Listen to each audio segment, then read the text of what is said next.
Meron akong katrabahong napakasipsip talagang tao. Panay dikit sa aming amo, nagre-report ng hindi totoo. Mga taong sipsip, sarili lang iniisip. Umaasa may makukuhang pamana sa amo. Di nyo ba alam, kawawa ang sinumbong nyo. Tinanggal sa trabaho, pamilya na ay ginutom nyo. Di ba kayo na konsensya? Kaya mga taong sipsip, mag-isip kayo. Tigilan nyo na ang pag-report sa amo.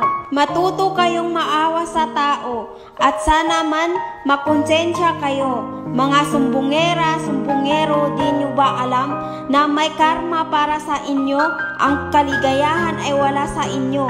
Dinadaya nyo ang sarili nyo. Kaya ang payo ko sa mga sipsip na ito, ugali nyo sana ay baguhin nyo. Di kayong bibigyan ng inyong amo dahil mas wise pa yan sa inyo. Yan, tandaan nyo, kaya magbago na kayo.